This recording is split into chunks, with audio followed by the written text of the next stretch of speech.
নমস্কার বন্ধুরা, বাংলার বাগানে আপনাদেরকে স্বাগত। আপনারা সবাই নিশ্চয়ই ভালো আছেন, আর গাছকে ভালো রাখার জন্য আপনাদেরকেও ভালো থাকতে হবে। তো দেখুন, আপনাদের সবার প্রিয় বাংলার বাগানে এই বেল ফুল গাছ থেকে কিন্তু আমি ভালোই ফুল পেয়েছিলাম। তারপরে দেখেন এই ফুলগুলি কিন্তু শুকিয়ে শুকিয়ে গেছে, এরকম দেখেছেন। শুকিয়ে যাওয়ার পরেও দেখুন কিন্তু এই ফুল যে এখানে ফুটেছিল তার নিচে যে দুটি পাতা ছিল, সেই দুটি পাতার গোড়া দিয়ে কিন্তু আর কি নতুন দুটি ডাল কিন্তু বার হয়েছে, দেখেন আপনারা দেখতে পাচ্ছেন নিশ্চয়ই। এবং ওই ডাল থেকেই কিন্তু আবার নতুন নতুন কুঁড়ি এই বেল ফুল গাছে আপনারা পাবেন, দেখেছেন। আর পাশের এই গাছটিতে দেখেন এখনও ফুল আসেনি, তবে কুঁড়ি কিন্তু এসছে অলরেডি। আর গাছগুলো দেখেন পুরো একদম মানে সবুজময় হয়ে আছে, দেখেছেন। দেখতে কিন্তু বেশ ভালোই লাগে। আর বেল ফুলের গন্ধ এত সুন্দর, মানে মন মুগ্ধ হয়ে যায় বেল ফুলের গন্ধে। দেখেন এই গাছটিতে কিন্তু অলরেডি আবার কুঁড়ি চলে এসেছে, ওই একই রকম পদ্ধতিতে, মানে পুরনো ফুল খসে পড়ে গেছে, তার নিচের যে পাতা ছিল সেই পাতা থেকে নতুন এই কাণ্ডটি ছেড়েছে। এবং দেখেন কুঁড়ি কিন্তু অলরেডি ধরেছে, দেখেছেন আপনারা নিশ্চয়ই দেখতে পাচ্ছেন। কিছুদিনের মধ্যেই আবার নতুন নতুন করে ফুল ফুটবে এই বেল ফুল গাছগুলিতে, চিন্তার কোনো কারণ নেই। কারণ বেল ফুল গাছে এইভাবেই কিন্তু আবার ফুল ঝরে যাওয়ার পরে আবার নতুন করে কাণ্ড বার হয়, আবার নতুনভাবে নতুন কাণ্ডে কিন্তু আবার কুঁড়ি ধরে, আবার ফুল ফোটে। তো এই পদ্ধতি কিন্তু আবার সার্কেল ওয়াইজ চলতে থাকবে। আপনারা আমার চ্যানেলে প্রবেশ করে দেখে নেবেন এই বেল ফুল গাছের রিপোর্টিং করা, প্রুনিং করা, তারপরে কি খাবার আমি দিয়েছিলাম, তারপরে ফুলের কুঁড়ি যখন ধরেছে সবে, মানে এরকম যখন কুঁড়ি ধরেছিল তখন কি খাবার আমি দিয়েছিলাম, সমস্ত ভিডিও আমার চ্যানেলে প্রবেশ করে আপনারা দেখে নেবেন। তাহলে আপনাদের বেল ফুল গাছ পরিচর্যা করতে সুবিধা হবে, এবং আপনাদের বেল ফুল গাছগুলিও এরকম সবুজ ও সতেজ থাকবে, এবং আপনারাও গাছ ভর্তি করে পুরো ফুল পাবেন। তো টাইটেল আর থাম্বনেল দেখে আপনারা নিশ্চয়ই বুঝতে পেরেছেন যে আমি আজ আপনাদের সঙ্গে কী বিষয় নিয়ে আলোচনা করতে চলেছি। তাহলে চলুন সেই আলোচনার বিষয়ের দিকে তাহলে এবার যাওয়া যাক। তো দেখুন, আপনাদের সবার প্রিয় বাংলার বাগানে এই সুন্দর সুন্দর রঙের জবা ফুলগুলি আজ ফুটতে শুরু করেছে। দেখুন বেশ দুর্দান্তই কিন্তু লাগছে। দেখেন কুঁড়ি কিন্তু এখন প্রচুর পরিমাণে আমি পাচ্ছি, দেখেছেন। যখন ফুলটি ফোটে তখন এই ফুলটি পাপড়িগুলো একটু হলদে হলদে ভাব থাকে, এবং বেলা বাড়ার সঙ্গে সঙ্গে এই ফুলের কালার পুরো সাদা বর্ণের হয়ে যায়। আর এই ফুলটি কিন্তু দুদিন করে লাস্টিং করে, দেখেছেন। পাশে এই জবা ফুলগুলি দেখুন বেশ সুন্দর সুন্দর কালার এসেছে, দেখেছেন। প্রচুর সংখ্যায় কিন্তু কুঁড়ি আমি এই জবা গাছগুলিতে ধরাতে পেরেছি, এবং রেগুলারলি কিন্তু আমি ফুল এই জবা গাছ থেকে পেয়ে থাকি। তো জবা গাছ এমন একটা গাছ যেটা সবার বাড়িতে কিন্তু কম বেশি আছেই, কারোর মাটিতে আছে, আবার কারো কারো টবে বসানো আছে এই গাছ।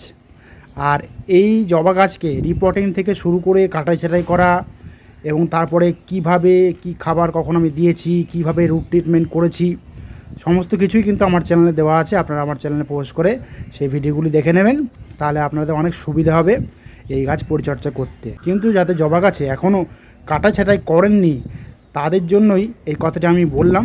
তো দেখুন, বর্তমানে আমার জবা গাছগুলির চেহারা দেখেন আপনারা, বেশ ভালোই হয়েছে, এবং সম্পূর্ণ কিন্তু সবুজে সবুজ হয়ে আছে। এবং এই গাছ থেকে প্রত্যেক দিনে আমি প্রায় অনেক কটা করে ফুল আপাতত পাচ্ছি, দেখেছেন আপনারা। গাছগুলি দেখে নিশ্চয়ই বুঝতে পারছেন। এখন সবথেকে যে বড় সমস্যাটা হচ্ছে সেটা কিন্তু শুধু আমার গাছের ক্ষেত্রে নয়, অনেকের জবা গাছে কিন্তু এখনও কিন্তু কুঁড়ি আসেনি। যেমন দেখুন, এটি হচ্ছে কিন্তু দেশি ভ্যারাইটি জবা গাছ, এই গাছে কিন্তু এখনও কুঁড়ি আসেনি, কিন্তু গাছটি পুরো সবুজে সবুজময় হয়ে আছে, দেখেন, দেখেছেন। কুঁড়ি কিন্তু এখনও একটা ডালেও আসেনি। এটা ছিল সেই দুর্বল ও রুগ্ন জবা গাছ। আপনাদেরকে আমি ভিডিওটা দেখিয়েছিলাম, আমার চ্যানেলে পোস্ট করে দেখে নেবেন। দুর্বল ও রুগ্ন জবা গাছে কীভাবে এরকম ভালো স্বাস্থ্যবান আপনারা সহজে করে তুলতে পারবেন, প্রচুর প্রচুর ডালপালা আপনারা পাবেন, তাহলে আপনাদের অনেক সুবিধা হবে। আমার যেরকম জবা গাছে কুঁড়ি আসছে না, অনেকের জবা গাছে কিন্তু এই সমস্যাটা হচ্ছে, আমাকে কিন্তু অনেকে জানিয়েছেন। এই সমস্যার বিভিন্ন কারণ হতে পারে। প্রথমে একটা কারণ আমি আপনাদেরকে বলছি, সেই কারণটি হলো অনেক জায়গার মাটির গুণের উপর কিন্তু এই সমস্যাটা হতে পারে। অর্থাৎ যারা একদম উর্বর মাটিতে বসিয়েছেন, এখনও কোনো খাবার কিছু দেননি, তাদের গাছ কিন্তু তত্তরিয়ে লম্বা হয়ে যাচ্ছে, ভালো ডালপালা আসছে না, এরকম বড় বড় সাইজের কুঁড়িও কিন্তু আসছে না।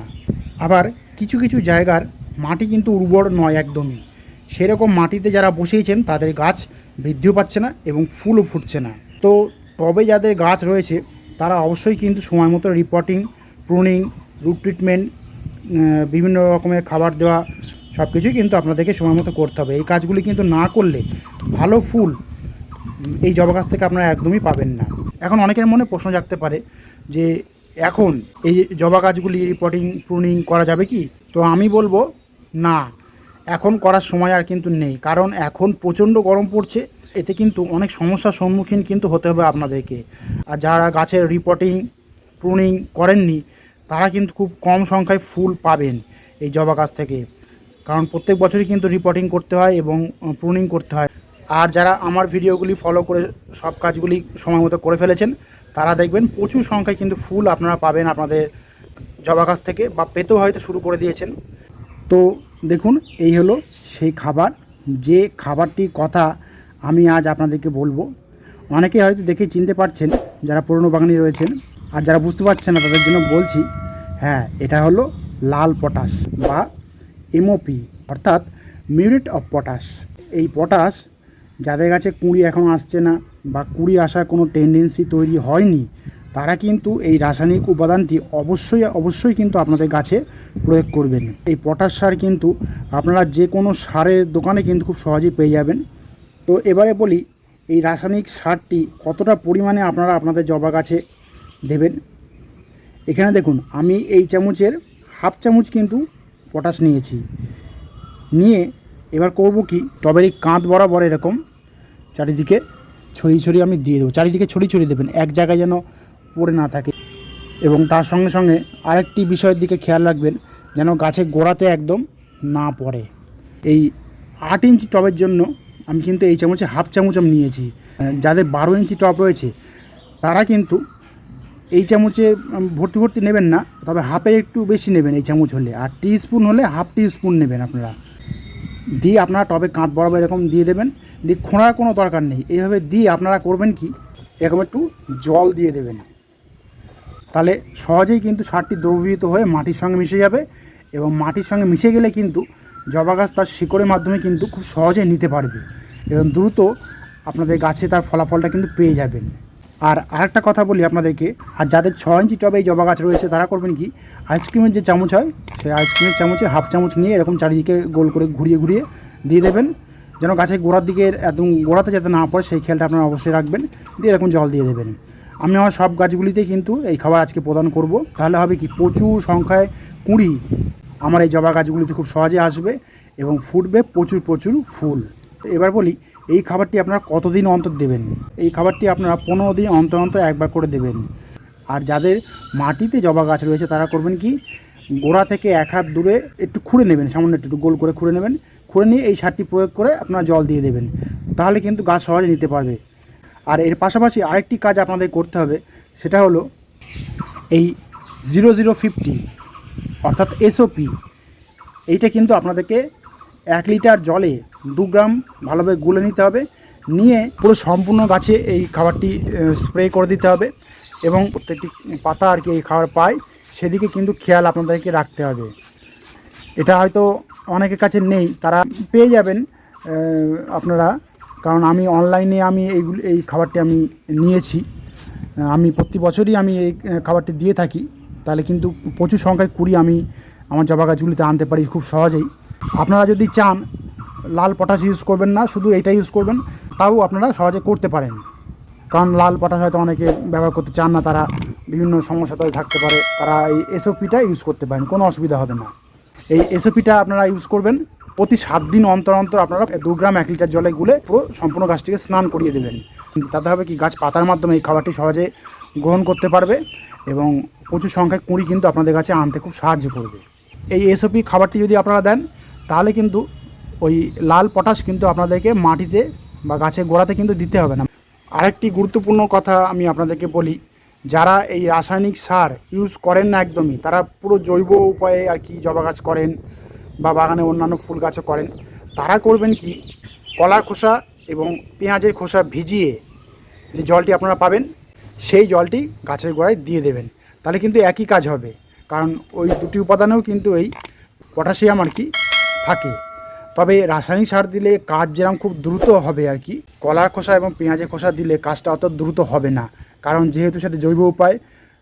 অন্তত মিনিমাম এরকম আমার কাছে যেরকম ফুল আপাতত এসছে, কুঁড়ি যেভাবে এসছে আমার কাছে, সেভাবে কুড়ি বা ফুল আসতে কিন্তু আপনাদের কাছে প্রায় 1.5 থেকে 2 মাস সময় লাগবে, কারণ জৈব খাবার কাজ খুব স্লো করবে। যারা রাসায়নিক সার ইউজ করতে চান না তাদের জন্য আমি স্পেশালি এই কথাটা বললাম। এই জবা গাছগুলিকে দেখে আপনাদের মনে প্রশ্ন হতেই পারে যে আমার এই গাছগুলি এত চকচকে সবুজ সতেজ কেন? কারণ আমি কিন্তু এই জবা গাছগুলিকে এখনও কিন্তু সেই লিকুইড খাবার দিয়ে যাচ্ছি। আপনারা আমার চ্যানেলে প্রবেশ করে দেখে নেবেন যে আমি কি লিকুইড খাবার এই জবা গাছে রেগুলারলি আর কি, মানে 10 দিন বা 12 দিন অন্তর প্রয়োগ করে যাচ্ছি। আপনাদের তাহলে সুবিধা হবে, সেই খাবারটি আপনারা জানতে পারলে আপনারাও আপনাদের জবা গাছে দিতে পারবেন। এরকম আপনাদের জবা গাছ এরকম সবুজ সতেজ থাকবে এবং ফুঁড়িতে এবং ফুলে আপনাদের জবা গাছ ভরে উঠবে। তো আমি যেভাবে জবা গাছগুলিকে যে খাবার আমি দিয়েছি বা এখনও দিয়ে যাচ্ছি, তাহলে দেখবেন যাদের জবা গাছে এরকম কুঁড়ি আসছে না, ফুল ফুটছে না, এরকম চকচকে সবুজ রং নেই, তাদের জবা গাছগুলিতেও কিন্তু এরকম ভর্তি করে কুঁড়ি চলে আসবে এবং খুব দ্রুতই এবং প্রচুর সংখ্যায় কিন্তু ফুল আপনারা ধরাতে পারবেন আপনাদের জবা গাছগুলিতে। তো বন্ধুরা, আজ এই পর্যন্তই। আর কোনো কমেন্ট থাকলে কিন্তু বাংলার বাগানকে জানাতে ভুলবেন না, কারণ বাংলার বাগান সবসময় আপনাদের পাশে ছিল, আছে এবং থাকবে। আর আমার এই ভিডিওটি যদি আপনাদের ভালো লাগে তবে লাইক করবেন, গাছপ্রেমী বন্ধুদের মধ্যে শেয়ার করবেন এবং আমার চ্যানেলটিকে সাবস্ক্রাইব করে বেল আইকনটিকে প্রেস করে অল নোটিফিকেশনটিকে প্রেস করে রাখবেন, যাতে নিত্য নতুন ভিডিওগুলি আপনাদের কাছে খুব সহজেই পৌঁছে যেতে পারে।